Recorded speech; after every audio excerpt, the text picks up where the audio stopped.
Ganito gumante si D'Lo. LeBron James silent assist at Warriors nasyak sa Cavs. Nasyak ang Golden State Warriors sa ginawa ng Cleveland Cavaliers kung saan tinalo sila sa score na 136-117. Ang storyline talaga mga amigo, first half pa lang ay talagang siguradong panalo na ang Cavs dahil lumamang sila dito ng 41 points, 83-42 ang score.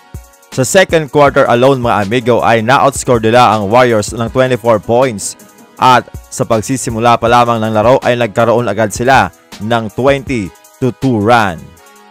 Para hindi naman malaman ng Golden State Warriors kung ano ang gagawing depensa dahil tumitira dito ng 65.1% from the field ang Cavs at naibuslo ang 14 3-pointer sa kanilang 22 attempts at 5 lamang para sa Warriors. Bukod sa napakainit na shooting mga amigo, solid din ang kanilang ipinakitang depensa sa pangunguna ng frontcourt duo na si Jared Allen at Evan Mobley. Nakapag-commit ng 13 turnovers sa first half pa lamang ang Golden State Warriors. Kaya pagdating sa second half mga amigo, kahit na ibaba pa ng Warriors ang kalamangan ay hindi na kinaya dahil kapos na sa oras. Nanguna si Darius Garland na may 27 points at nakapagbuslo ng 6 na 3-pointer. Samahan pa yan ng 23 points ni Evan Mobley at ang napakainit ni si Ty Jerome ay gumawa din ng 20 points na isang tira lamang ang naimintis. Dahil sa panalong ito, mananatiling unbeatable at number 1 sa Eastern Conference at sa buong NBA ang Cleveland Cavaliers. Naipanalo naman ng Lakers ang laban nila kontra Philadelphia 76ers sa score na 106-116.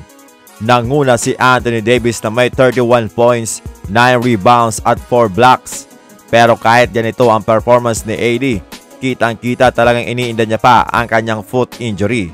Si LeBron naman ay nagkaroon ng triple-double performance. Gumawa siya dito ng 21 points, 12 rebounds at 13 assists. Samantalang si Austin Reeves ay nag-ambag ng 20 points, 6 rebounds, 7 assists at 6 na 3-pointer. Napakainit mga amigo ni Austin Reeves, shooting 60% from the Rainbow Country. Samantalang si D'Lo na kinall out ni JJ Redick kontra Memphis Grizzlies ay naging positibo ang pagtugon. Naging agresibo siya para umiscore at talagang dumidepensa mga amigo. Gumawa siya dito ng 18 points, shooting 58.3% from the field at 50% from 3-point area. Ganun pa man, kitang-kita na medyo iba talaga ang playing style ngayon ng Los Angeles Lakers kung saan naging heavy nga sila sa pick and roll lalo na kay LeBron at AD.